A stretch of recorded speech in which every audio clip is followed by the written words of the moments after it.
Vamos a prepararnos en esta tarde para participar de la Santa Cena. Hemos anunciado a lo largo de la semana a ustedes que nos ven, a ustedes que nos siguen y por supuesto también a los hermanos de nuestra congregación que hoy, primer domingo de este mes de mayo, parece mentira que ha pasado ya un mes desde la última vez que participamos de la Santa Cena. Pero queremos una vez más hoy recordar la muerte, la resurrección y la venida cercana, próxima de nuestro Señor Jesucristo. Así es que los que están en sus casas, supongo que ya tienen todo preparado, su trozo de pan, su copa de vino o de mosto, y vamos a leer unos textos de la palabra del Señor y vamos a participar con acción de gracias en esta tarde, pues como no podía ser de otra manera.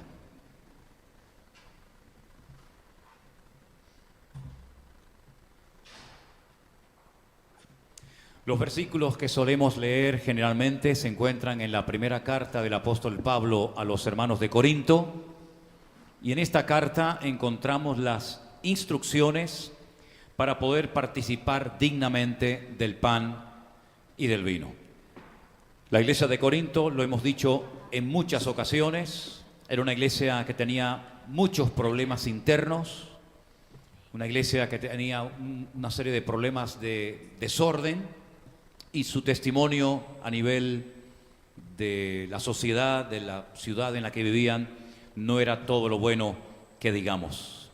Pero el apóstol Pablo instruye a la iglesia correctamente para que sepa cómo tiene que participar de la Santa Cena y cómo tienen que vivir de cara al mundo, cómo tienen que vivir y tratarse los hermanos en la iglesia los unos a los otros.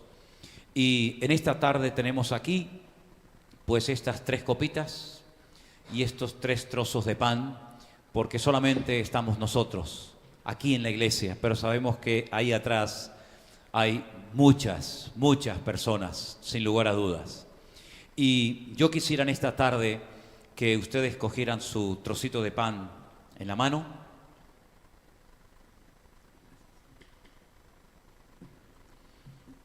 Y vamos a orar para que el Señor bendiga este pan, para que el Señor bendiga este vino, que podamos participar de él dignamente, que podamos recordar su muerte en la cruz por nuestros pecados, su amor derramado en aquella cruz, ocupando nuestro lugar, pero resucitando al tercer día. Y por supuesto, como no, esperando que el Señor venga en las nubes para llevarnos y estar por la eternidad con Él. Yo quisiera pedirle a Elena en esta tarde que orara para que el Señor bendiga este momento y todos los que vamos a participar de Él podamos hacerlo con acción de gracias y dignamente para la gloria y la honra del Señor. Dice la palabra del Señor en 1 Corintios, el capítulo 11, porque yo recibí del Señor lo que también les he enseñado, que el Señor Jesús, la noche que fue entregado, tomó pan, y habiendo dado gracias, lo partió y dijo: tomad, comed, esto es mi cuerpo, que por vosotros es partido. Haced esto en memoria de mí. Participamos juntos del pan, mis queridos hermanos.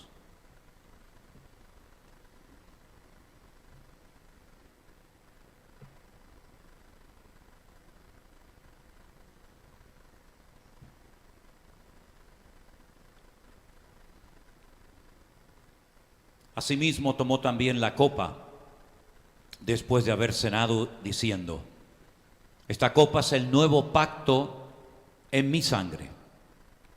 Haced esto todas las veces que la bebiereis en memoria de mí.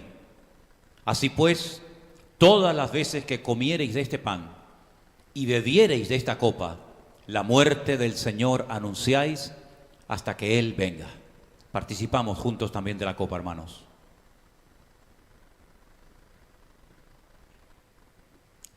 Aleluya. Y queremos en esta tarde orar por todas las familias que nos están viendo, por todos los lugares donde se necesita un milagro, por todas las casas donde queremos pedir la bendición de Dios, para que podamos mantenernos siempre unidos, a pesar de las circunstancias y de las dificultades, que siempre estemos en un mismo sentir, cubiertos por la sangre preciosa de Jesucristo, nuestro amado Salvador y Señor. Señor, y pedimos una gran bendición para toda tu amada iglesia sobre la faz de la tierra. Tú sabes, Señor, lo que tu amada iglesia necesita.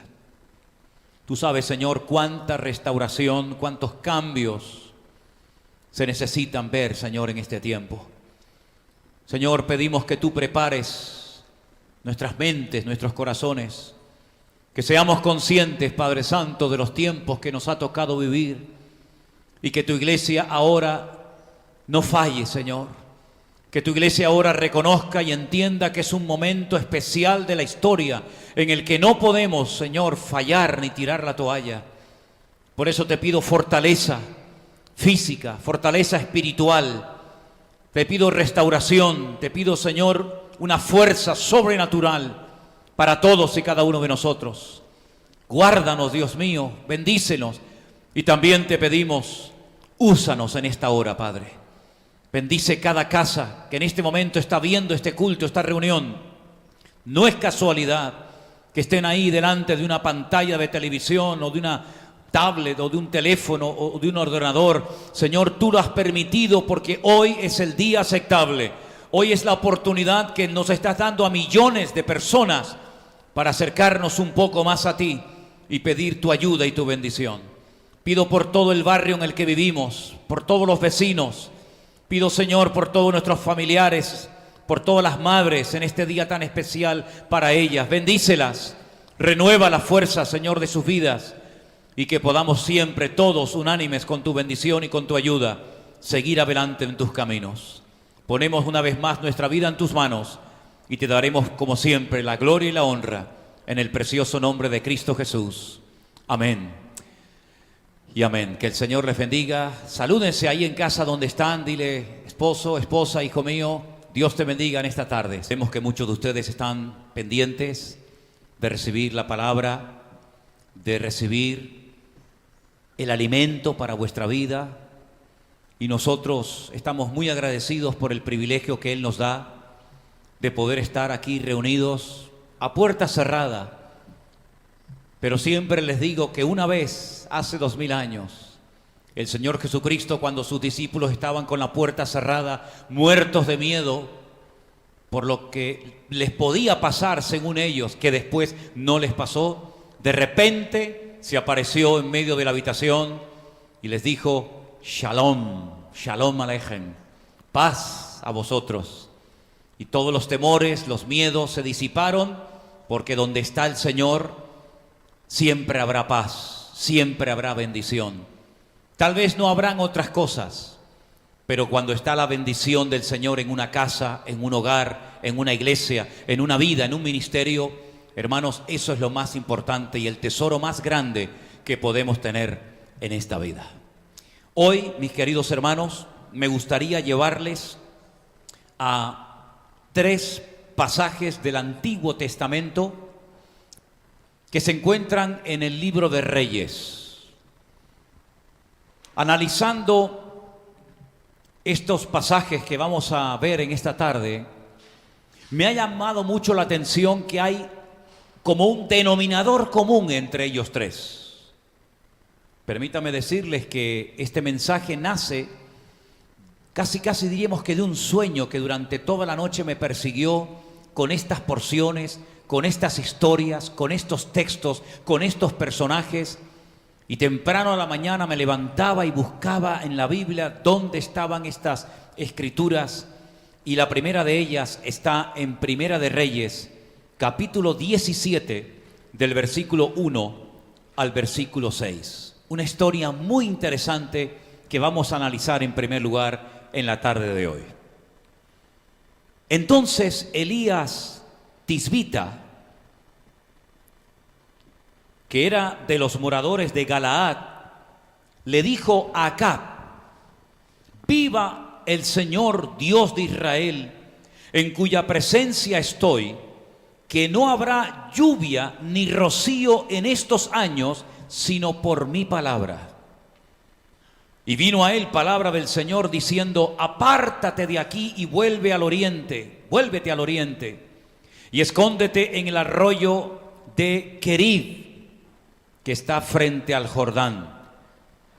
Beberás del arroyo, y yo he mandado a los cuervos que te den allí de comer. Y él fue e hizo conforme a la palabra del Señor, pues se fue y vivió junto al arroyo de Querib, que está frente al Jordán. Y los cuervos le traían pan y carne por la mañana, y pan y carne por la tarde, y bebía del arroyo. Pasados algunos días se secó el arroyo, porque no había llovido sobre la tierra. Este primer pasaje que quisiera compartir con ustedes es muy interesante. Me llama mucho la atención porque es la primera vez y última en la Biblia que unos animales, en este caso unos cuervos, unas aves, van a ser los instrumentos que Dios va a utilizar para llevarle comida a su siervo, el profeta Elías. Ahora, lo primero que me llama la atención es el tiempo en el cual le tocó vivir a este hombre de Dios. Nada más y nada menos que en el tiempo del perverso y terrible rey Acab, casado con aquella reina terrible que financió durante mucho tiempo el culto falso a Baal, llamada Jezabel. Este matrimonio, esta pareja, hicieron muchísimo daño a la economía del país. Financiaron todo lo que nunca tenían que haber financiado con el dinero, con las arcas del reino. Llevaron al país a la ruina económica y también, como no, espiritual. Y es que cuando en un país falla lo espiritual, siempre tarde o temprano lo económico, lo social y todas las áreas de la vida de ese país se van a ver afectadas. Por eso, por ejemplo, España es un país que está siendo gravemente afectado económicamente, y probablemente más que lo esté, porque hace mucho tiempo le dio descaradamente las espaldas a Dios, aprobando leyes antibíblicas, apoyando movimientos que nunca tenía que haberse metido a apoyar, y haciendo cosas que han provocado, sí, digo, provocado la ira y el juicio de Dios. Y queridos hermanos, fue el profeta Elías el que amonestó en más de una ocasión a este dignatario, a este rey llamado Acab. Pero no hubo cambios. Acab era una persona que era tremendamente manipulable, y quien lo manipulaba, pero para mal, era su esposa Jezabel, una perversa reina que despilfarró el dinero del reino, financiando a cientos y a cientos de falsos profetas para que adoraran a un tal Baal, un ídolo muerto y mudo que no servía para nada, como ningún ídolo sirve para nada. Dice la palabra de Dios que los confrontó en lo alto del Monte Carmelo, en aquella cordillera montañosa. Confrontó a los profetas de Baal y les dijo: ha llegado el momento de la verdad. Vamos a demostrarle al pueblo, vamos a demostrarle al país cuál es el verdadero Dios, si el vuestro o el mío. Construyeron altares de piedra, pusieron algunos animales encima, pero no pusieron fuego. El profeta Elías les dice: invocad a vuestro Dios, ya que es Dios, invocadlo, y si es un Dios verdadero, que responda por fuego. Si no lo hace, quedará en evidencia de que es un Dios falso. Y después me tocará a mí. Después yo oraré a mi Dios, y si Dios me responde por fuego desde el cielo, les demostraré que mi Dios es el verdadero y el vuestro es el falso. Todos conocemos la historia. Los profetas de Baal se esforzaron, gritaron frenéticamente desde la mañana hasta bien entrada la tarde, y todo fue inútil. Porque la Biblia dice que los ídolos de las naciones, y en todas las naciones de la tierra hay imágenes, hay ídolos, hay estatuas, en todas. Pero todos son mudos, todas son ciegas. No pueden caminar, no pueden oír, no pueden moverse, porque son hechos por las manos del hombre, y es el hombre el que las tiene que sacar y por ejemplo este año en Semana Santa en España no pudieron sacarlas de paseo por el coronavirus. Así que tendrán que esperar un año más para que los hombres vuelvan a sacarlos y a meterlos otra vez en sus correspondientes iglesias, capillas o catedrales. No le gustó para nada lo que había hecho el profeta Elías, porque Elías en aquella montaña, en aquel día, demostró que el Dios de Abraham, de Isaac y de Jacob, y de él también, era el Dios verdadero, porque respondió por fuego. Y quedó en evidencia que el culto a Baal era un culto falso, un Dios que no servía para nada. Pero la Biblia nos enseña que llegó un momento en el que el profeta Elías, pues antes de todos esos acontecimientos, les dice al rey Acab que va a venir una sequía sin precedentes. 3 años y medio, dijo él, que no iba a caer ni una sola gota en el país. El Señor le dice que se vaya al desierto, al oriente, a Kerith, donde hay un arroyo, y allí él va a ser sostenido, él va a ser cuidado de una forma sobrenatural por su Dios, al cual ama y al cual honra y al cual predica. En obediencia se dirige a esa localidad que la estáis viendo en pantalla ahora mismo, donde estaba el arroyo, el torrente, el Kerith.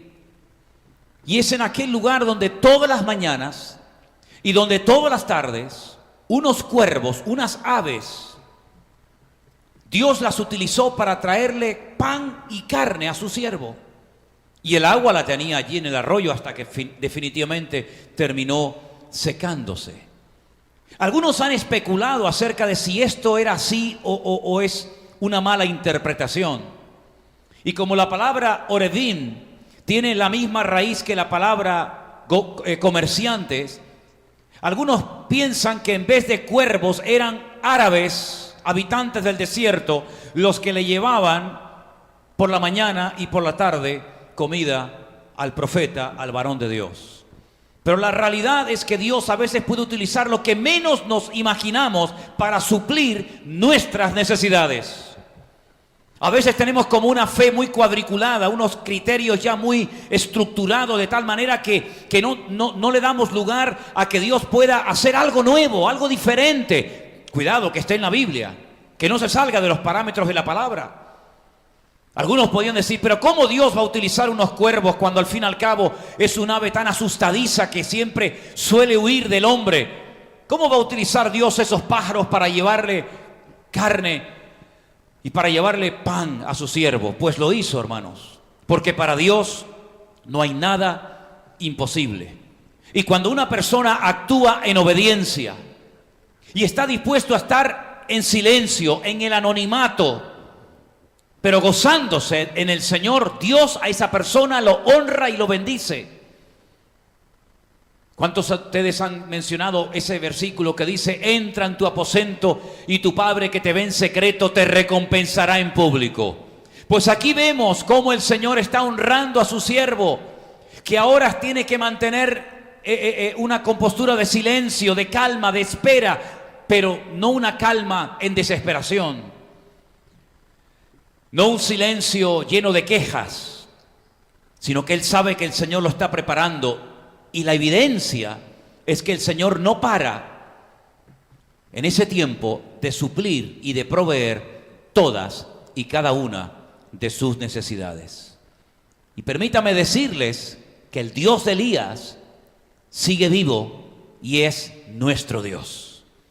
Así que si ahora no podemos tener las iglesias llenas, no se preocupen ustedes, que Dios tiene sus cuervos, Dios tiene sus instrumentos que aunque no los conozcamos ni nos imaginamos que existen, Dios puede mandar la provisión por la mañana, por la tarde y por la noche cuantas veces quiera, porque para el Señor no hay nada imposible y el Señor puede utilizar lo que quiera, cuando quiera y como quiera, y lo está haciendo hoy en día, porque el Señor está cuidando de su iglesia.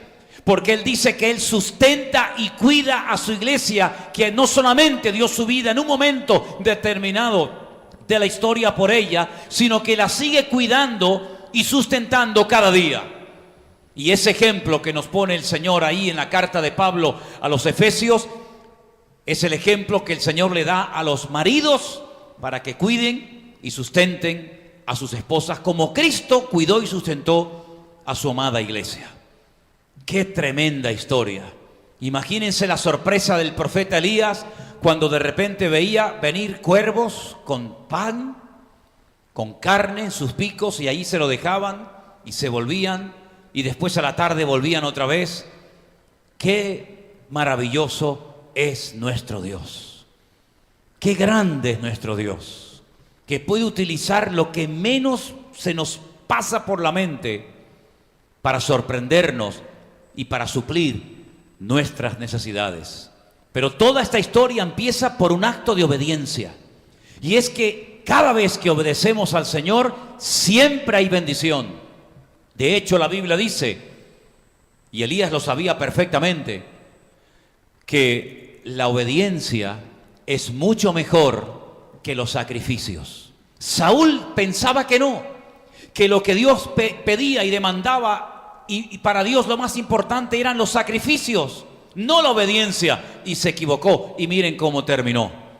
Pero Elías obedece, Elías se sujeta a la voluntad de Dios, y Dios lo cuida, y Dios lo bendice. Y hermanos, en estos tiempos de crisis, en estos tiempos de confinamiento, tenemos que tener la paz y la tranquilidad y la confianza absoluta de que el Señor mandará sus cuervos a la hora que quiera y cuando quiera para suplir todas y cada una de nuestras necesidades conforme a sus riquezas en gloria.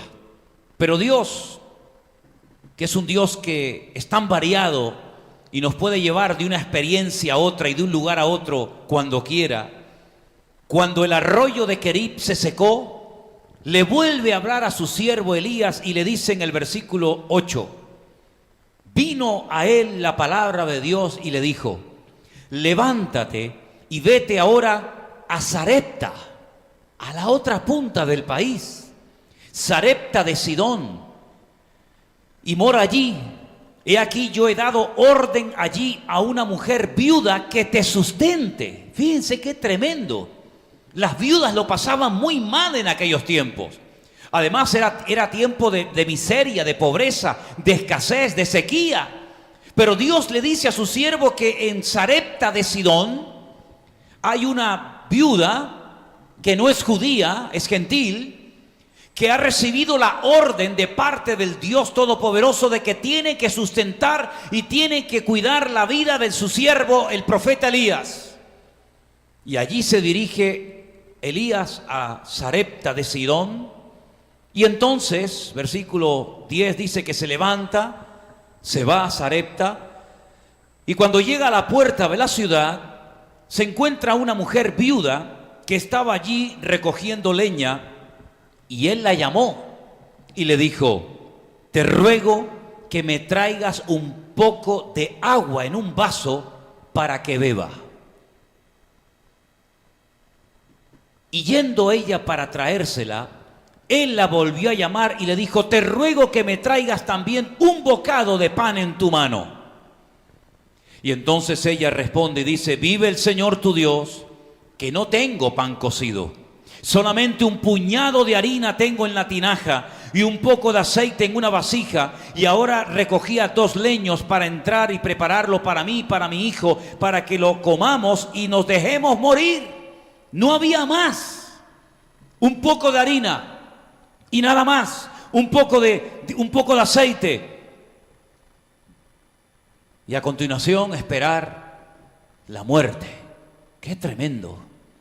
Y ahora lo poco que tiene este hombre que no lo conoce de nada, viene y le pide que le dé de comer primeramente a él.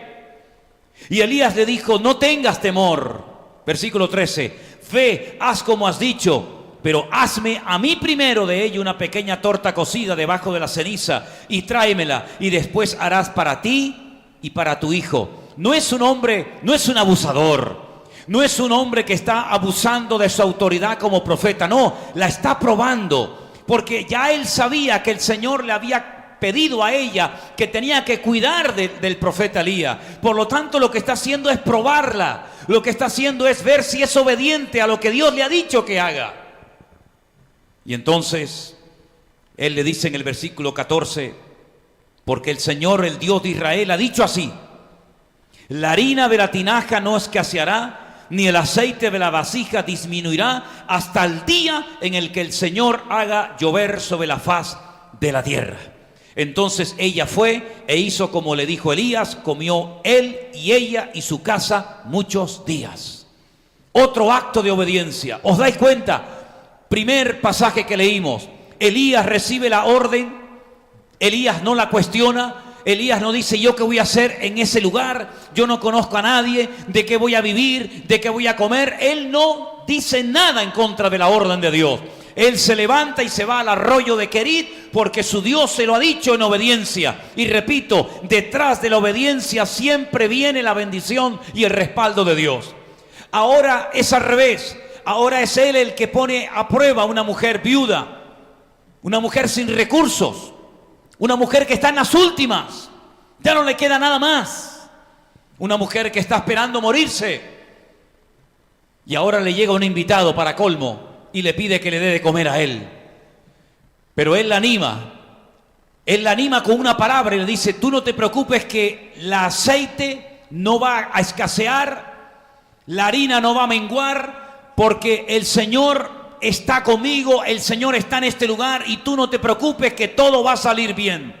Y yo creo, queridos hermanos, que en este momento, en esta tarde, en esta situación, el Señor hoy nos dice a cada uno de nosotros: pueblo mío, amada iglesia mía, no tengan miedo. No tengan ningún temor a lo que dicen las noticias, a lo que dice el gobierno, que tardarán años y años en que España levante cabeza. Puede ser que a lo mejor tengan razón, pero nuestro sustento, nuestro respaldo no viene del gobierno. Nuestro respaldo viene de nuestro Dios, el creador del cielo y de la tierra. Y la Biblia nos enseña que el Señor va a suplir todas y cada una de nuestras necesidades. Biblia, ahí tienen Biblia. Estudios de la palabra, ahí tienen estudios de la palabra. Comida, no faltará comida, porque joven fui y he envejecido y nunca he visto a un justo mendigando pan por las calles. En otras palabras, Dios está probando nuestra fe. ¿No lo veis o no? ¿No lo veis claro? Dios está probando nuestra paciencia. Dios está probando nuestro conocimiento. Dios está probando nuestra fe. ¿Por qué? Porque después de esta prueba, si la probamos, saldremos fortalecidos y victoriosos en el nombre del Señor. Aleluya.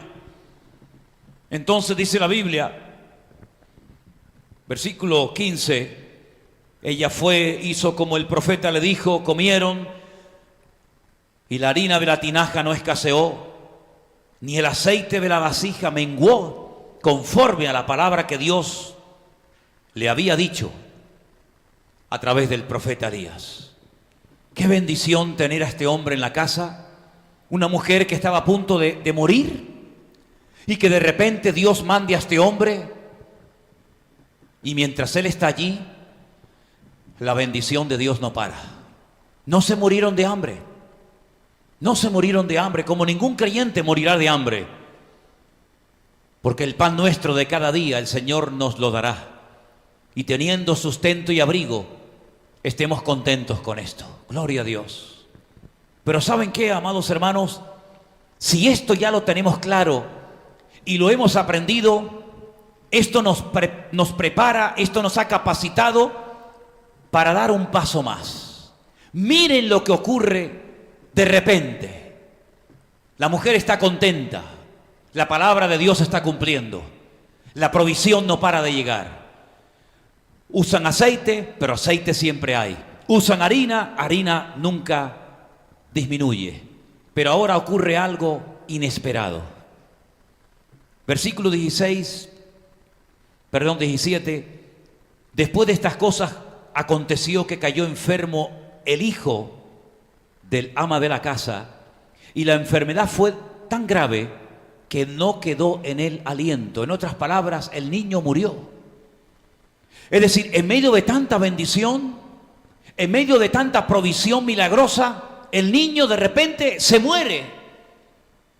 Y la mujer le dice al profeta Elías, pero ¿qué he hecho yo para que ahora me ocurra esto? Y yo creo que hay una pregunta que nos puede terminar volviendo locos si le damos demasiado lugar y demasiada importancia. Y la pregunta es, ¿por qué? ¿Por qué me está pasando a mí esto? ¿Por qué esta enfermedad? ¿Por qué esta pérdida de poder adquisitivo? ¿Por qué el trabajo no funciona? ¿Por qué? ¿Por qué? ¿Y por qué? Y esa pregunta tenemos que descartarla de nuestra vida inmediatamente.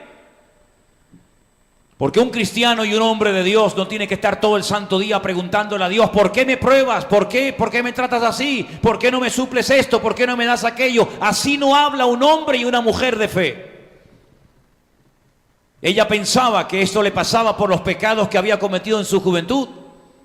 Mira lo que dice ella. ¿Qué tengo yo contigo, varón de Dios? Has venido a mí para traer a memoria mis iniquidades y para hacer morir a mi hijo. Ya comienza a hablar mal. Cuidado la forma como hablemos en este tiempo, hermanos.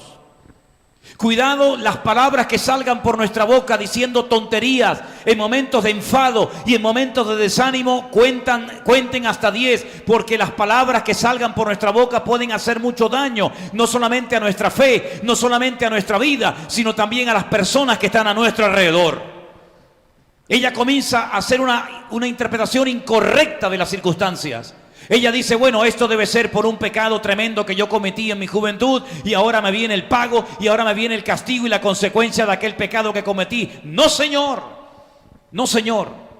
Esto ha ocurrido para que otra vez el Señor fortalezca la fe de esta mujer gentil y para que esta mujer vuelva otra vez a crecer, viendo que Dios no solamente suple aceite y harina, sino que además el Señor también resucita gente de la tumba, aunque estén muertos.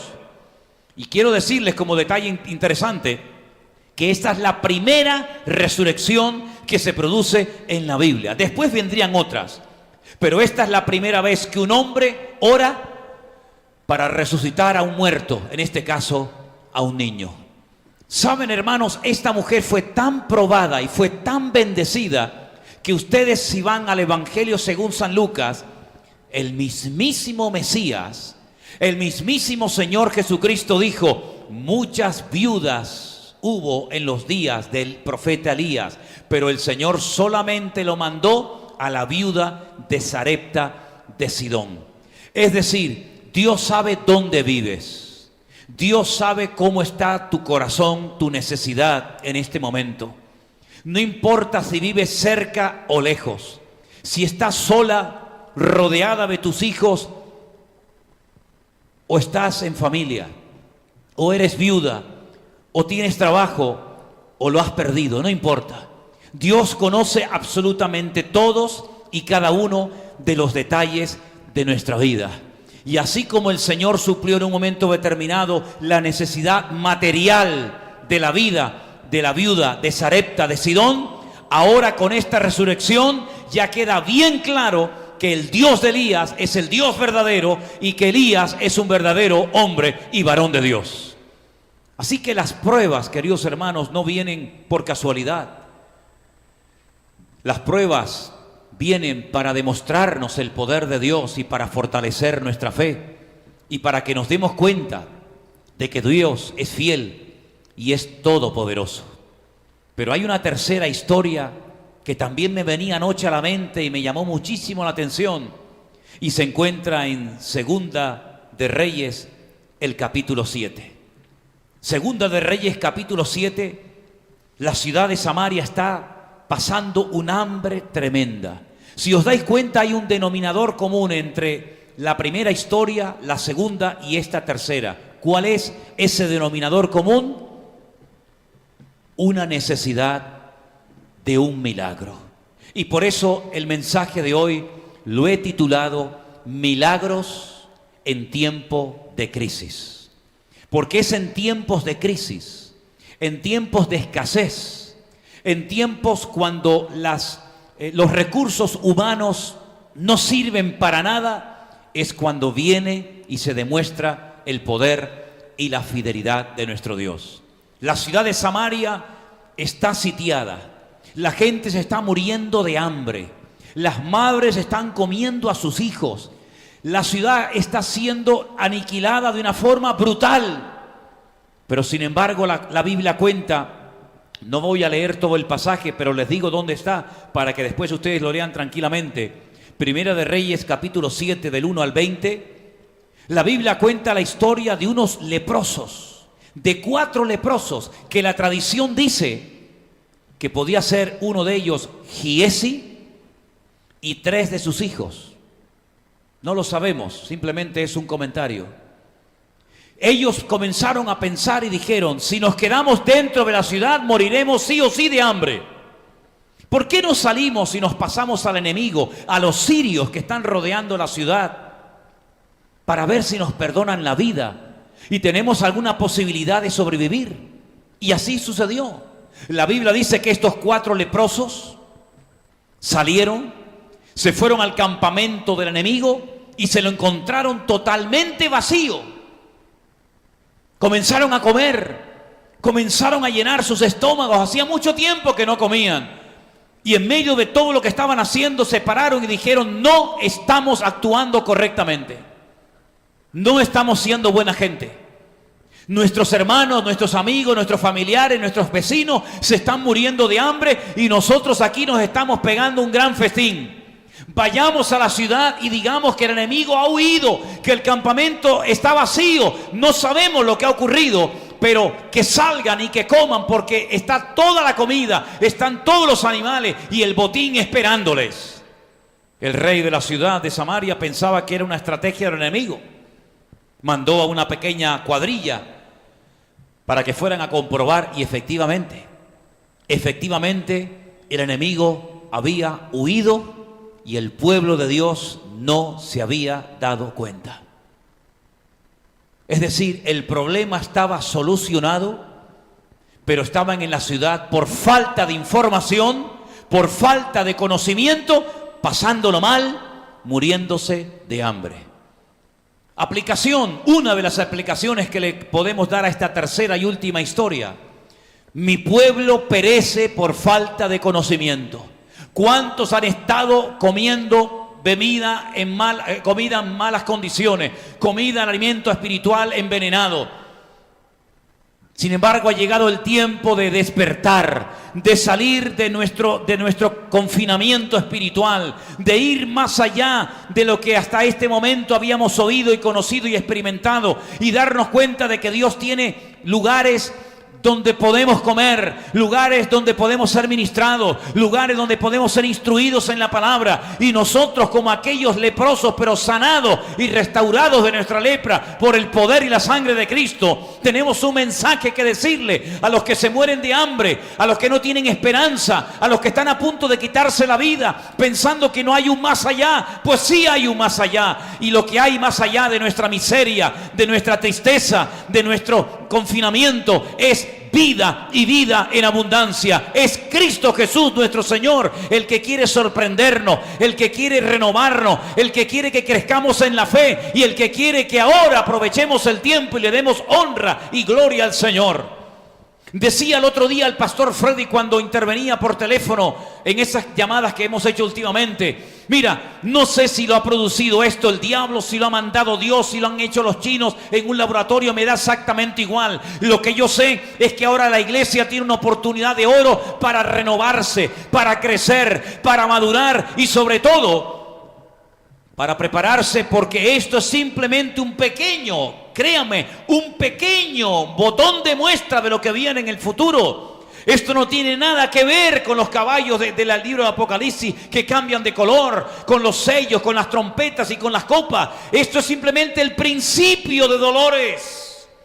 Pero la iglesia tiene que estar preparada. La iglesia tiene que sacar la cabeza bajo tierra y darse cuenta de que ahora más que nunca tenemos que vivir con esperanza. Tenemos un mensaje que transmitirle al mundo. Tenemos que ser la sal y la luz de la tierra. Y por eso, amados hermanos, basta de quejarnos, basta de lamentarnos, basta de lloriqueo y levantémonos en el nombre de Jesús, porque el Señor nos quiere alimentar física y espiritualmente. El Dios de Elías es nuestro Dios, el Dios que visitó la casa de miseria y de pobreza y de muerte y de tristeza de la viuda de Sarepta de Sión. Es el Dios que hoy quiere tocar a la puerta de tu casa. Y qué curioso que en Apocalipsis capítulo 3, Cuando el Señor Jesucristo viene a la puerta de su iglesia y llama, dice, entraré a Él y cenaré con Él y Él conmigo. ¿Y quién pone la cena? ¿Quién pone la comida? ¿Quién provee el alimento? Aquel Señor Jesucristo que temprano en la mañana, cuando se encuentra a sus discípulos desanimados y cansados,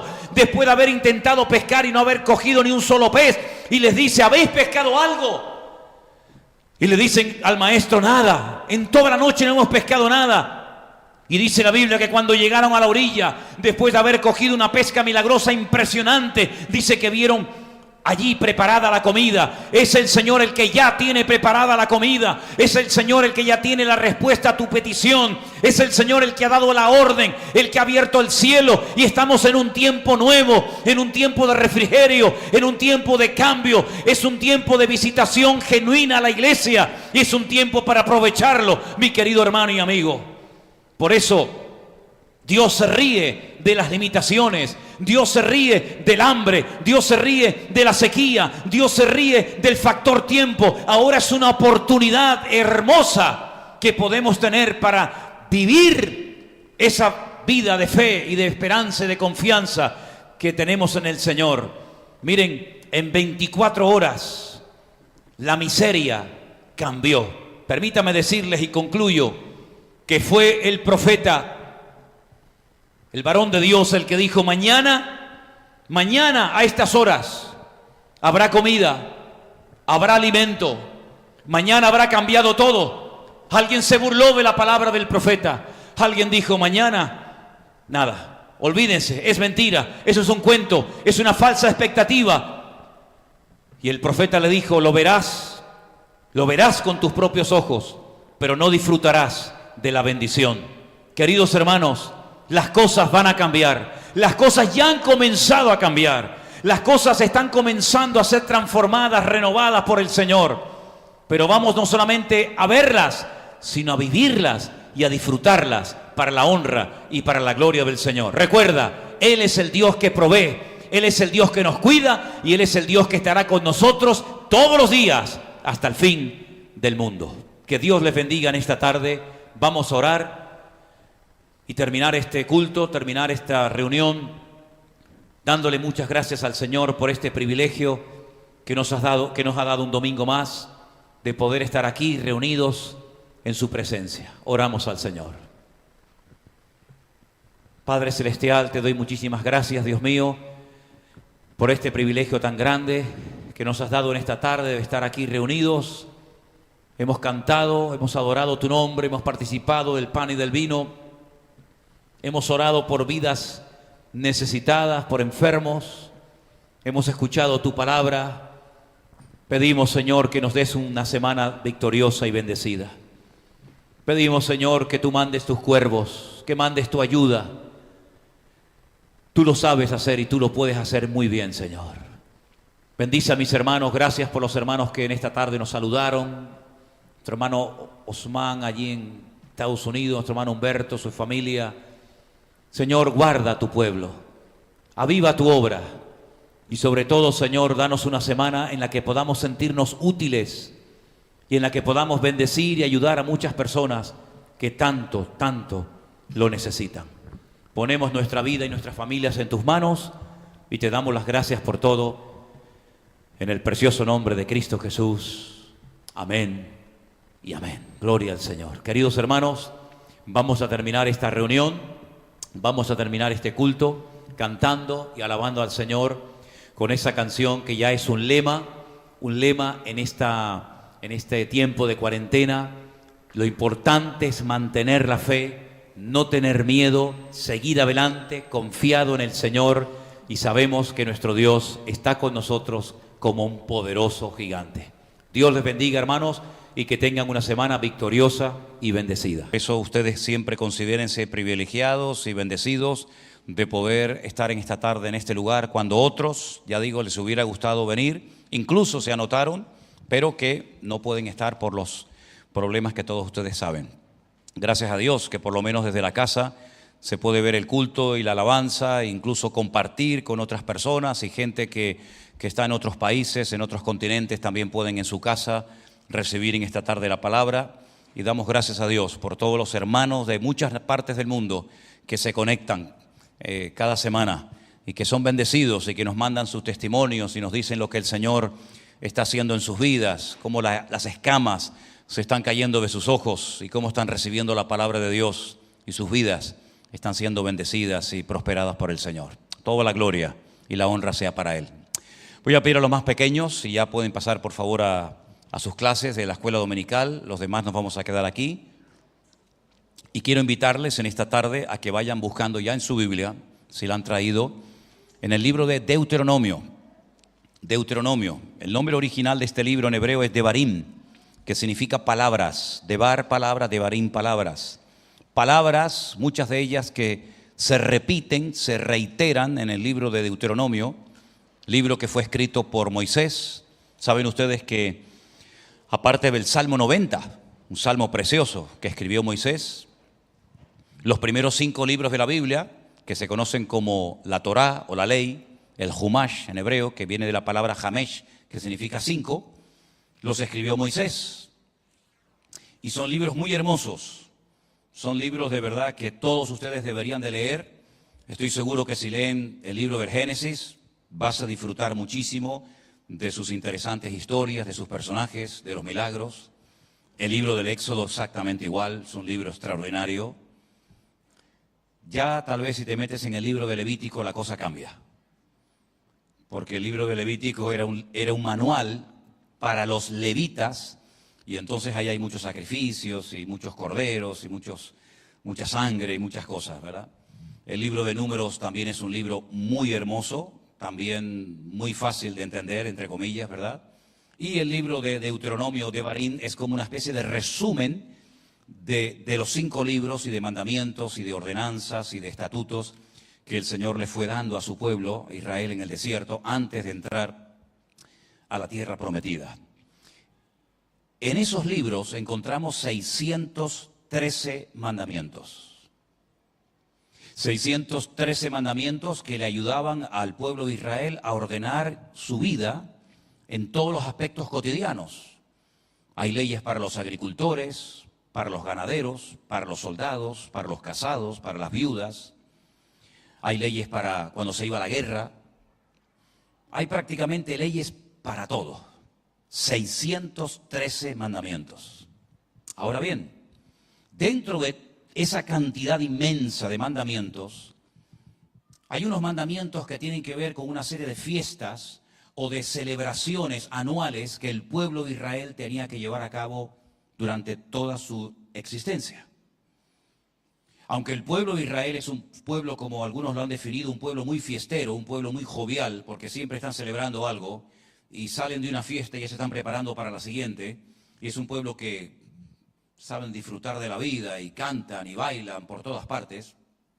Había tres fiestas de obligatorio cumplimiento para el pueblo de Israel.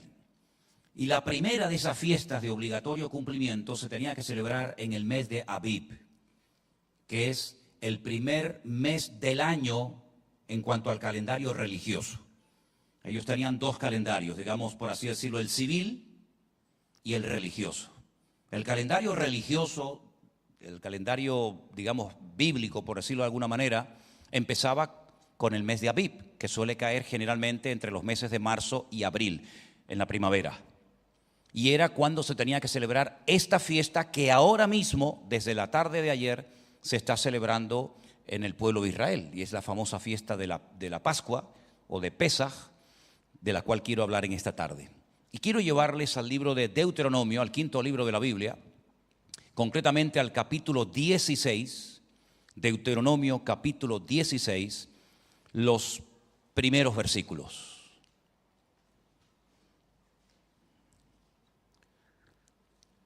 La palabra del Señor nos da la siguiente información, los siguientes datos.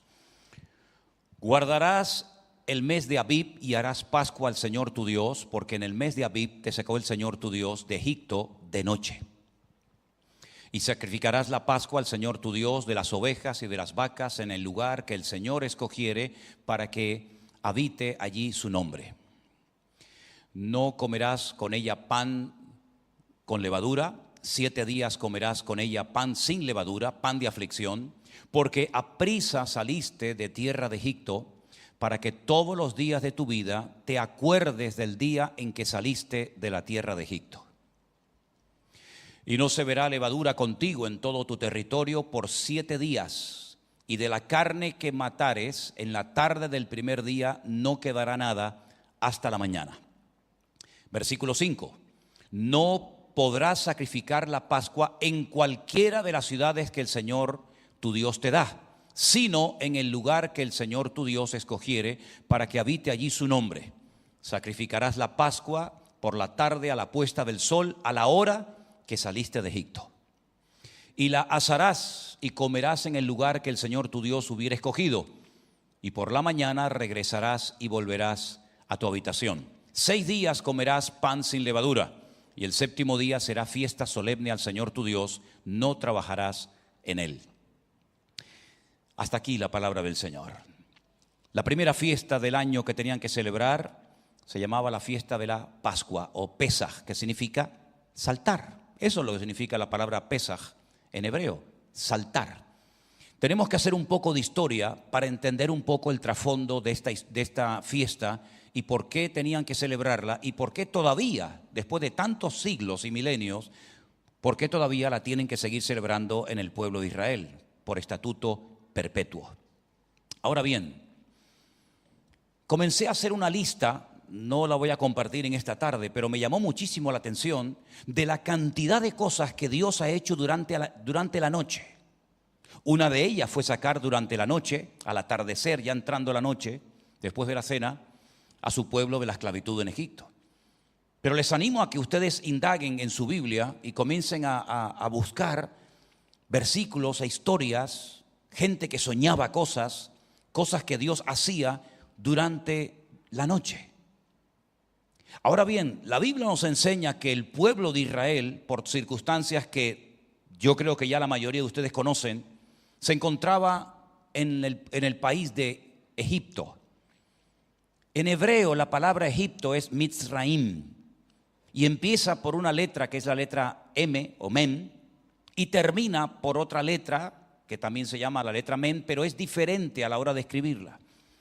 Porque así como nosotros en nuestro alfabeto tenemos una sola M, en hebreo hay 2.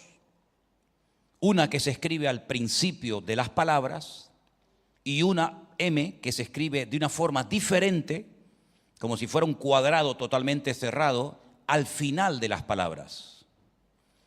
Y esto es muy interesante porque la primera Men o la primera M que aparece en el nombre Mitzraim o Egipto es una M abierta. Por la parte de abajo tiene una parte, digamos, abierta. Pero la Men Sofit, es decir, la M que se escribe al final de cualquier palabra, es una M cerrada. Y aquí hay una enseñanza muy interesante. Porque Egipto fue una puerta abierta para un pueblo desesperado, para un pueblo que carecía de alimentos en Canaán. Y tuvieron que descender a Egipto y allí encontraron comida y allí se radicaron y pasaron casi 4 siglos desde que bajaron los primeros, que bajaron 70 personas hasta que lograron salir a través de la mano de Moisés, el Señor a través de la mano de Moisés. Pero al final aquel país que le ofrecía de todo, trabajo, tierras, prosperidad, abundancia, dinero, se convirtió en una especie de jaula de oro. Aquella historia que empezó muy bonita, sabiendo que José no había muerto, sino que era un hombre muy importante e influyente en Egipto, aquella historia tan hermosa de cómo baja su padre y sus hermanos y se reconcilian y hay un reencuentro familiar y todo vuelve a la normalidad, ¿verdad? Todo aquello que empezó de una forma tan bonita terminó un auténtico desastre, porque a la muerte de esa generación y de ese faraón se levantó un faraón terrible y viendo cómo el pueblo se había multiplicado de una forma tremenda, dice que tuvo miedo de los hijos de Israel y los sometió a dura servidumbre.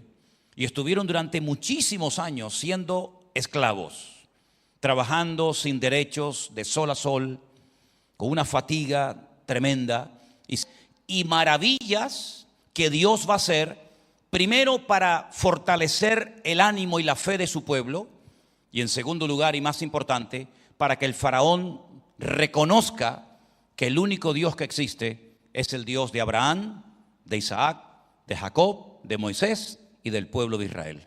Así que son señales y maravillas que lo que van a hacer es golpear la arrogancia y la soberbia de Faraón, para que al final, después de un largo periodo de tiempo, un año, él reconozca que él no es un Dios, que sus dioses no sirven absolutamente para nada y que sí o sí Israel se va a marchar de la tierra de Egipto rumbo a la tierra prometida. ¿Cuántos dicen amén? Así que partimos de la base que lo que Dios va a hacer durante un año son señales y maravillas en Egipto. Y ahora les voy a poner la lista para que ustedes vean cuáles fueron esas señales o maravillas que el Señor hizo durante ese año en Egipto. La primera señal, la primera cosa sorprendente que el Señor hizo fue convertir las aguas en sangre. Aguas que para los egipcios eran sagradas. Adoraban al río Nilo como si fuera la fuente de la vida. De hecho, todos los días el faraón, su familia, se iban a bañar, a purificar en las aguas del río Nilo, porque ellos consideraban que las aguas del río Nilo eran aguas sagradas. Así como hoy en día en la India creen que el río Ganges son aguas sagradas, y es todo lo contrario, pues en aquel tiempo el río Nilo para los egipcios, para el faraón, eran aguas sagradas. Pues esas aguas que adoraban y esas aguas que reverenciaban y en las que iban a zambullirse cada día para purificarse, se terminaron convirtiendo en sangre. Y esa fue la primera plaga. El primer golpe a la arrogancia del faraón y de los egipcios fue que las aguas que adoran se te van a volver en tu contra. A un animal que los egipcios adoraban, al final se les terminó convirtiendo en una auténtica pesadilla, porque la segunda maravilla o señal que Dios hizo en Egipto fue una plaga de millones y millones de ranas que se te metían por todas partes. Y mientras hablo de esto, pienso en el pastor, en este pastor de Cuba que conocí. Tal vez Carelli me puede recordar el nombre, el pastor de Pinar del Río, que un día fuimos a una convención de hombres y dormimos en una habitación. El pastor Oreste, efectivamente, gracias. Nos quedamos en una habitación, 4 o 5 hombres a dormir, y por la noche yo notaba algo de frío en el cuerpo, algo así como frío. Y yo decía, oye, qué rico con el calor que hacía allí. Pero de repente este pastor empieza a gritar y encendió toda la luz, y es que la habitación se nos había llenado de ranas. Y él le tenía pánico, le tenía pánico a las ranas, pero yo, mira, estaba tan cansado que yo le digo, mira, me da igual si son ranas, si son sapos, si escupen o lo que haga, me da igual. El hombre no pegó ojo en toda la noche. Me dice, mira, yo no puedo dormir aquí. Teníamos toda la cama, los zapatos, todo lleno de ranas. Y entonces dice, me voy al baño a dormir. Y cuando el hombre llega al baño y apagamos la luz, los gritos se oían en todo Cuba. Porque en el baño había el doble de ranas que lo que había en la habitación. Tremendo. Pero eso no era una plaga, eso eran unas cuantas. Ahora imagínense millones y millones de ranas. Cuando levantabas una olla, cuando te ibas a bañar, cuando te ibas a acostar, cuando a todas partes, una multitud de ranas por todas partes. Piojos. ¿Alguna vez habéis tenido piojos? ¿Verdad que cuando uno habla de piojos como que a uno le pica la cabeza? No sé si es psicológico, no sé lo que es, pero uno empieza. Y como veas al de al lado rascarte, dice, uy, cuidado que este tiene piojos. Hay algunos hermanos que no tienen ningún problema con eso, porque no tienen dónde agarrarse los piojos. Plaga de moscas terribles.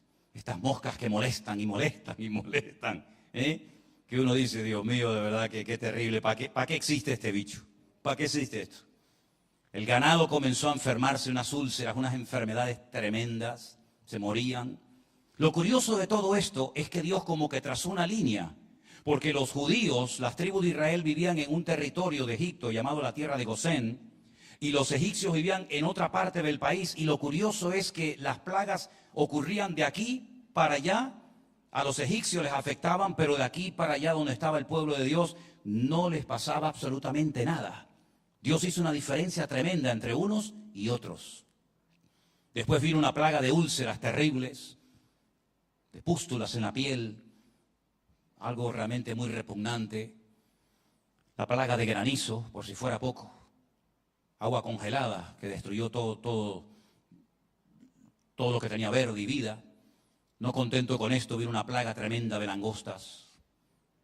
La penúltima plaga fue la plaga de tinieblas. Dice que las tinieblas se podían palpar. Era algo tan terrible que durante días no podían ni moverse del sitio porque no se veía alrededor absolutamente nada. Y lo curioso es que a continuación de las tinieblas que afectaron a todo el país, automáticamente viene la muerte de los primogénitos.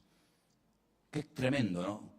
No nos da tiempo de ir explicando por qué de este orden, ¿verdad? Pero hay algo que Dios quería que quedara bien claro.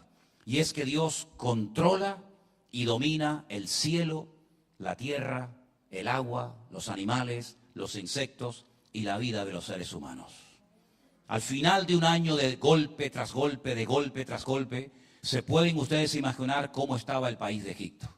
Totalmente desmantelado, destruido, arruinado económicamente. Incluso el primogénito, el príncipe, el heredero de Faraón murió, porque la Biblia dice que esa plaga sí iba a afectar a todo el mundo, tanto judíos como gentiles, pero podían hacer algo para evitar la muerte de los primogénitos. Fue una plaga selectiva, fue algo que no afectó a todo el mundo, pero sí iba a afectar única y exclusivamente a los primogénitos, tanto de personas como de animales. La única manera de evitar la muerte era matando un cordero, con la sangre de ese cordero, pintar el dintel, los postes y la puerta de la casa. Y dice que a medianoche, cuando comenzaran a morir los primogénitos, en toda casa, en todo lugar donde hubiera la sangre en la puerta, no moriría el primogénito. Me imagino que para muchos habrá sido una locura creer esto, ¿no? Me imagino que para algunos habrá sido una tontería decir, pero la sangre nos va a salvar de la muerte.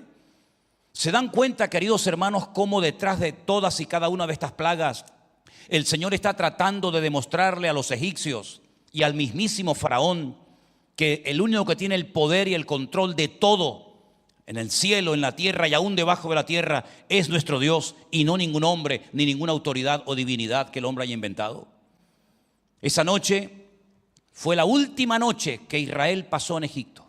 Nunca más volverían a pasar ni un solo día en la tierra de Mitzraim o en la tierra de Egipto, en la tierra de estrechez, ¿verdad? Y esa noche celebraron una fiesta que fue la primera vez que se celebra la Pascua o Pesaj. ¿Por qué digo que Pesaj significa saltar? Porque el ángel de la muerte, cuando pasaba por las calles de Egipto, si veía la sangre, saltaba, pasaba a otra casa y de ahí a otra, y no hería la casa donde estaba la sangre. Esa noche celebraron la fiesta de la Pascua. Y dice en Deuteronomio capítulo 16 cómo tenían que celebrarla, qué tenían que comer, qué no tenían que comer. Y es una fiesta donde todo lo que se hace tiene una razón de ser. La forma como te sientas, la forma como bebes, lo que bebes, por qué lo bebes, por qué comes esto y no comes aquello. Absolutamente todo lo que se hace en la noche de Pesaj, en la noche de la Pascua, todo tiene una razón de ser y una explicación. Durante esa celebración, durante esos días de larga celebración, comen algo que se llama matzá. Matzá es un pan sin levadura, pero realmente tiene esta forma, en algunos casos cuadrada, como si fuera una galleta, y en otros casos también así como una torta redonda. Es harina y agua, sin levadura. Esa noche tenían que apresurarse, no había tiempo para que leudara la masa. Por lo tanto, agua con harina y rápido que nos vamos y nunca más volveremos a la esclavitud, porque ha llegado la noche de nuestra liberación. Tengo un libro que compré en el aeropuerto de Ben Gurión en Tel Aviv hace años, justamente en la fiesta de la Pascua, y cuando entré a ver lo que vendían en esa tienda, encontré un libro que ya la forma me llamó la atención. Es un libro redondo. ¿Habéis visto alguna vez algún libro redondo? Pues esto es un libro. Y aquí explica todo lo que se hace en la fiesta de la Pascua. Todo lo que se hace se llama Seder. El Seder significa orden. Todo lo que se canta, los juegos que los niños hacen, las canciones, las letras, los versículos que se hacen, por qué toman 4 copas de vino, por qué comen hierbas amargas, por qué comen cordero, etcétera, etcétera. Es interesante notar porque en esa fiesta, en esa noche, pues tienen que comer hierbas muy amargas. Y la pregunta es ¿por qué? Porque tienen que recordar durante toda su existencia la amargura de la esclavitud. Y tienen que mojar hojas de lechuga en agua salada para recordar las lágrimas que vertieron sus antepasados en Egipto y para recordar la brocha o el hisopo que utilizaron para pintar las puertas y los postes de la casa. Y esas 4 copas de vino que tienen delante de ellos les recuerdan 4 promesas. Una de ellas dice, yo os sacaré de la esclavitud. La segunda, yo os libraré de la dura servidumbre de Egipto. La tercera, yo os redimiré con brazo extendido. Y la cuarta, yo os tomaré por mi pueblo. Todo lo que se hace esa noche les recuerda aquella noche que fue liberado el pueblo de Israel de la esclavitud. Es la noche de las preguntas. La cena comienza con la siguiente pregunta. Siempre igual, ¿por qué esta noche es diferente a las demás noches? Y entonces cada uno de los que se sientan en la mesa tienen que decir, esta noche es diferente a las demás noches, porque en una noche como esta, Dios nos sacó del Egipto y nos liberó, y comienzan a contar toda la historia y constantemente, año tras año, generación tras generación, repiten y repiten la misma historia. Pero hay algo que hacen que no tiene ninguna explicación. Lo han convertido en un juego para niños y es meter en la masa de la matzá, un muñequito, y el niño que lo encuentre le darán un caramelo. Nos recuerda un poco esto el famoso roscón de Reyes, ¿verdad? El roscón de Reyes donde hay una, ¿cómo lo llaman? Una judía, ¿no? Y donde hay un rey pequeñito, que el que lo saca se pone la corona de cartón, por lo menos era el rey un día, ¿no? Cuando le dices, ¿y por qué meten un muñequito dentro de la masa? No se dan cuenta de que eso representa que el Hijo de Dios, el Señor Jesucristo, estuvo dentro de la tierra, y el que lo encuentre será bendecido y será libre, no solamente de la esclavitud física, sino de la esclavitud espiritual. ¿Cuántos dicen amén? Y es curioso que en esta época del año, entre marzo y abril, cuando se celebra en el mes de Aviv o en el mes de la primavera, el primer mes del año religioso, la Pascua, fue cuando el Señor Jesucristo decidió subir a Jerusalén, porque siempre cuando se va a Jerusalén siempre hay que decir subimos a Jerusalén porque está en alto.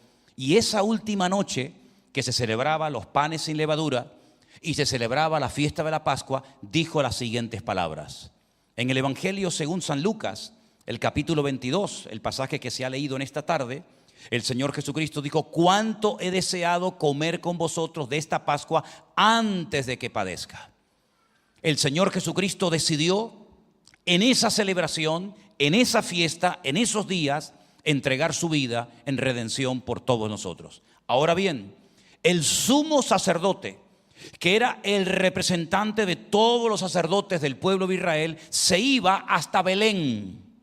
De Jerusalén se iba dirección al sur, 6, 7, 8 kilómetros como máximo, dirección a Belén, Betlehem, la casa del pan, y allí escogía 2 corderos y los llevaba a Jerusalén, y durante varios días los examinaban pelo por pelo, de la cabeza a la pezuña, para encontrarle el más mínimo defecto. Si encontraban el más mínimo defecto, automáticamente no podían ser sacrificados, no podían sacrificarse sobre el altar en la fiesta de la Pascua. Cuando veían venir de lejos al sumo sacerdote, al Cohen Gadol, con los corderos, y siempre descartaban uno y mataban al otro, la gente salía de la ciudad a las calles y comenzaban a decir esta expresión que ustedes conocen en hebreo, que dice Baruch haba Beshem Adonai. Bendito el que viene en nombre del Señor. Hoshiana, que nosotros decimos Hosana. Hoshiana significa sálvanos, sálvanos. Bendito el que viene en el nombre del Señor.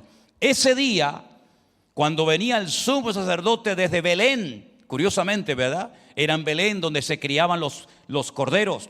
Era en Belén donde años atrás unos pastores durante la noche que vigilaban sus rebaños vieron un coro angelical diciendo gloria a Dios en las alturas. ¿Se acuerdan? Pues ese mismo día, cuando la ciudad tenía que salir a recibir al sumo sacerdote que traía el cordero, resulta que se fueron por la otra puerta, por la puerta del este, no por la del sur, y comenzaron a decir exactamente lo mismo que le tenían que decir al sumo sacerdote. Baruch haba Beshem Adonai, bendito el que viene en nombre del Señor. Hosana, sálvanos.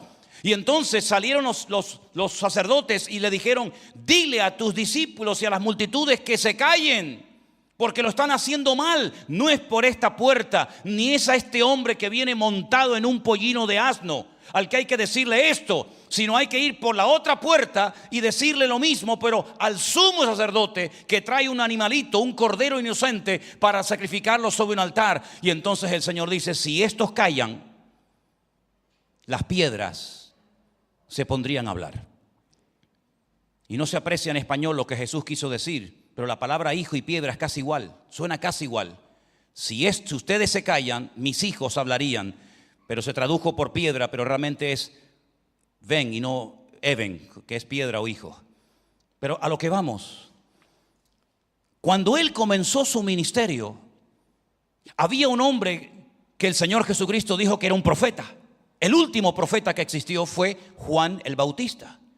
Jesús dijo: la ley y los profetas llegaron hasta aquí, hasta Juan. De Juan hacia adelante entramos en una nueva etapa. Ya no estamos bajo la ley ni los profetas, ahora estamos en otro periodo, ahora entramos en el reino de Dios que se ha acercado a vosotros. Si queréis entrar, arrepentíos y convertíos para poder participar de este nuevo sistema de gobierno, de relación del hombre con Dios y de Dios con el hombre.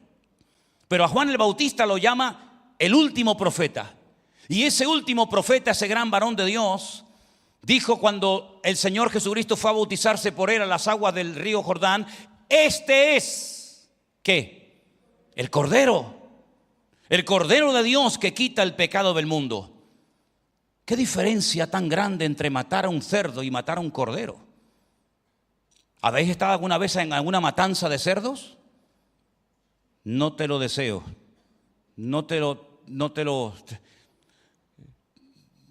lo hagas, porque es un espectáculo terrible. Yo no sé si el cerdo se lo huele, pero el cerdo, cuando ve a aquel venir con el cuchillo al matarife, se pone a gritar como un loco, y hasta que logras agarrarlo y subirlo encima de la mesa y clavarle el puñal y le sale así los chorros de sangre, aquello es terrible. Sin embargo, al cordero enmudece. No hace nada, no hace ningún grito, no hace ningún espaviento de irse, sino que incluso se calla y extiende el cuello para que se lo degollen, se lo corten. Y por eso Isaías dijo que cuando el Mesías viniera sería como un cordero que sería llevado al matadero, y enmudeció y no abrió su boca.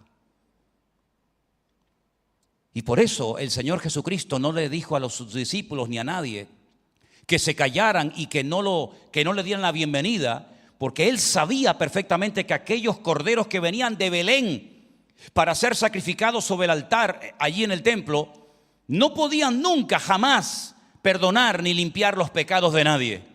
Porque si lo hubieran hecho, ¿para qué lo tienen que hacer todos los años? Ya con el año anterior, ya está, y para siempre. Pero el que verdaderamente quita para siempre los pecados de nuestros corazones no son la sangre de los animales inocentes, sino es la sangre de Jesucristo, el Cordero de Dios, que quita el pecado del mundo y de nuestros corazones. ¿Cuántos dicen amén? Cuando ellos salen de Egipto, ellos tienen que recordar primeramente lo que fueron, porque no vas a disfrutar de tu libertad si no recuerdas que fuiste un esclavo. Vas a valorar lo que es ser libre cuando recuerdas de dónde te sacó el Señor. Y por eso cada año ellos tienen que recordar: erais esclavos, condenados a trabajos forzados, condenados a la muerte, trabajar de sol a sol. Y si no llega a ser por la misericordia, por la gracia y por el amor de Dios, todos hubierais muerto como esclavos en Egipto. Pero Dios se apiadó de vosotros y os escogió, os eligió, no por ser el pueblo más grande, el más importante y el más digno, sino por el hecho de que nadie os quería. Por eso Dios os compró. No porque fuerais un pueblo especial o diferente a los demás, sino fue todo lo contrario. Yo les haré después un pueblo especial. Yo después les haré un pueblo diferente. Pero antes ustedes no valían nada. Eran una manada de esclavos destinados a la destrucción, a la aniquilación.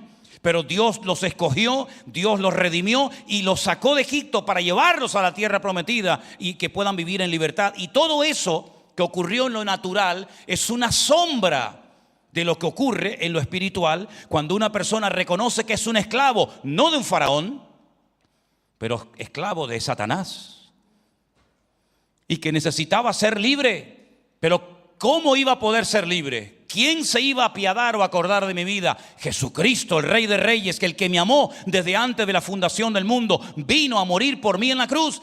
Y no me llevó a una tierra gloriosa donde fluye leche y miel, como en el caso de los israelitas, sino que me llevó a su misma presencia para darme vida y vida en abundancia.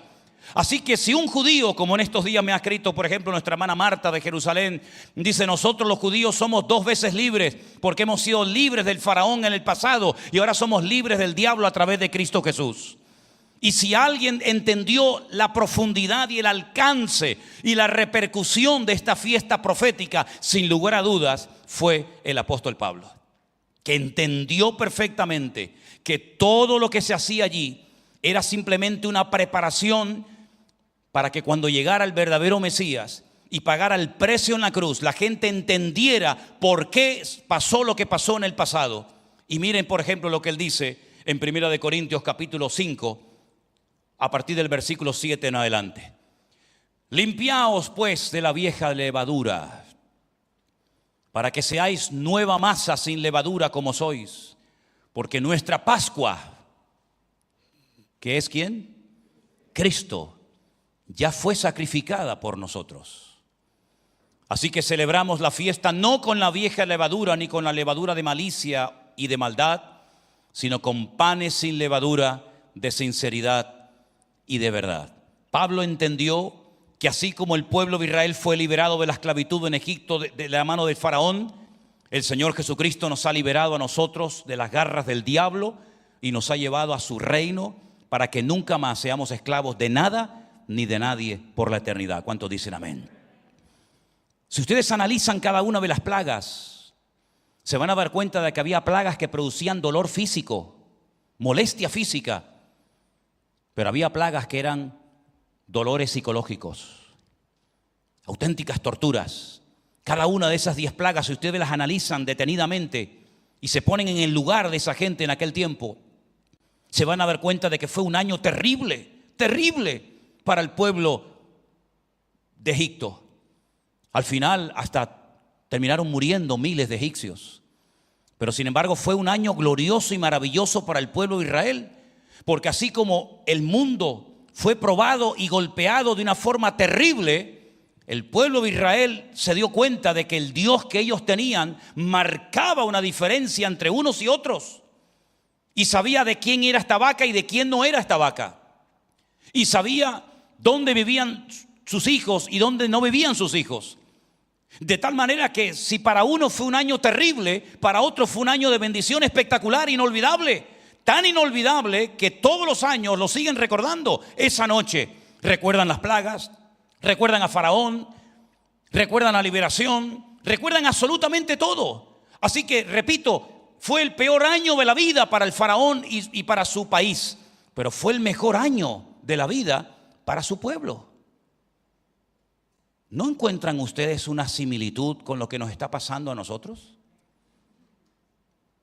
En este último año, Dios ha sacudido la arrogancia, la soberbia y la economía de todas las naciones de la tierra. Naciones que vivían bien del turismo, que andaban bien en cuanto a la economía, Ha sido una ruina tremenda y una humillación para muchísimos líderes a nivel mundial de no saber qué hacer, de no tener recursos ni salida para solucionar sus problemas. Pero ¿saben ustedes que para la iglesia del Señor Jesucristo a nivel general ha sido un año glorioso y maravilloso, donde hemos visto la diferencia que Dios hace entre unos y otros y cómo Dios guarda, prospera y bendice a su pueblo que confiamos y creemos en Él? Ha sido una plaga mundial, ha sido una humillación para todas las naciones de la tierra. Y claro, también tengo que decirles que hubieron judíos que no quisieron obedecer, que perecieron y fueron víctimas de las plagas.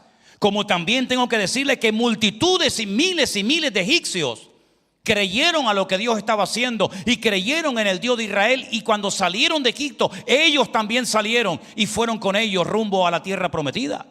Claro que sí, pero estamos en unos tiempos en los que Dios está probando al mundo. Y lógicamente nosotros como pueblo de Dios vivimos en el mundo, estamos en el mundo, pero no somos de este mundo. Estamos simplemente de paso. Y cuando llueve, pues nos mojamos todos, los creyentes y los inconversos. Y cuando sale el sol, nos calentamos tanto unos como otros. Pero eso es en lo natural, pero ¿y en lo espiritual? ¿No has crecido? ¿No has madurado? Yo veo algunas personas aquí que hace poco tiempo atrás nunca hubieran venido. Si no hubiera sido por las pruebas, si no hubiera sido por las dificultades. Y si me dirijo a los que están en su casa en este momento viéndonos, que pueden haber miles y miles de personas ahora mismo escuchándonos y viéndonos en directo, ni les cuento la cantidad de cientos y cientos y de miles de personas, de familias que en este tiempo se han acercado al Señor, que se han arrepentido, que se han reconciliado con el Señor, que han dejado la idolatría, que han dejado el desorden. Ni se imaginan ustedes lo que Dios ha estado haciendo, lo que Dios está haciendo y lo que el Señor continuará haciendo, porque estamos en un tiempo en el cual Dios está demostrando su gloria como nunca antes lo habíamos visto en nuestra vida.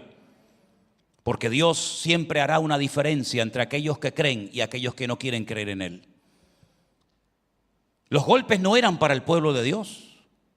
Los golpes eran para Faraón y para los egipcios. Es que nosotros como pueblo de Dios no tenemos que aprender a base de palo. Bueno, lamentablemente hay algunos que prefieren ese sistema. ¿Quieres aprender a base de palos? Bueno, pues toma palo. ¿Quieres vara? ¿Quieres vara?